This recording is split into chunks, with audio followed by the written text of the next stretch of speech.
अनपढ़ माँ। दोस्तों, आज के इस वीडियो में हम आपसे अनपढ़ माँ और बेटे की कहानी शेयर करने वाले हैं, तो इस कहानी को पूरा जरूर सुने। एक मध्यम वर्गीय परिवार के एक लड़के ने 10वीं की परीक्षा में 90% अंक प्राप्त किए।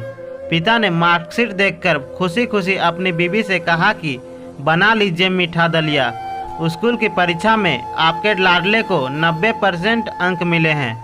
माँ किचन से दौड़ती हुई आई और खुशी खुशी बोली, मुझे भी दिखाइए, मुझे भी मेरे लाल का रिजल्ट देखना है।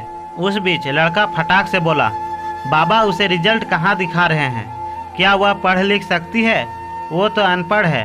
आंसूपूर्ण भरी आंखों को पल्लू से पोंछती हुई माँ दलिया बनाने चली गई। ये सब पिता ने देखा और कहा, हाँ बेटा, तूने बिल्कुल सही कहा। जब हमारी शादी हुई थी तो 3 महीने के अंदर ही तुम्हारी माँ गर्भवती हो गई।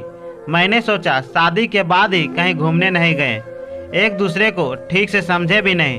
चलो इस बार अबॉर्शन करवाकर आगे चांस लेते हैं। लेकिन तुम्हारी माँ ने जोर देकर कहा, नहीं घूमना फिरना और आपस में समझना। यह सब कुछ बाद में तेरा फिर जन्म हुआ। वो अनपढ़ थी ना। जब तू गर्भ में था तो उसे दूध बिल्कुल पसंद नहीं था। उसने तुझे स्वस्थ बनाने के लिए हर दिन 9 महीने तक दूध पिलाया। क्योंकि वो अनपढ़ थी ना, तुझे सुबह 7 बजे स्कूल जाना रहता था, इसलिए सुबह 5 बजे उठकर तेरा मनपसंद नाश्ता और डिब्बा बनाती थी।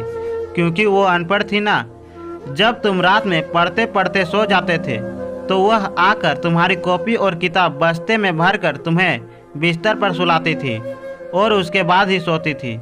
और रात में बार बार जागकर तुम्हें ओढ़नी से ढकती थी। क्योंकि वो अनपढ़ थी ना। बचपन में तुम ज़्यादातर समय बीमार रहते थे, तब वो रात रात भर जागकर भी सुबह जल्दी उठती थी और काम पर लग जाती थी।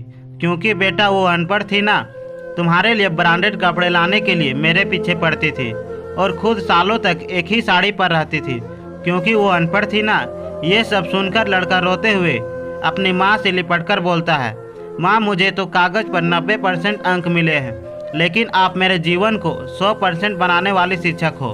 माँ, मैं आज भी अशिक्षित हूँ और आपके पास PhD के ऊपर भी उच्च डिग्री है। क्योंकि आज मैं अपनी माँ के अंदर छुपे हुए डॉक्टर, शिक्षक, वकील, ड्रेस डिजाइनर, बेस्ट कुक, इन सभी के दर्शन कर लिए हैं।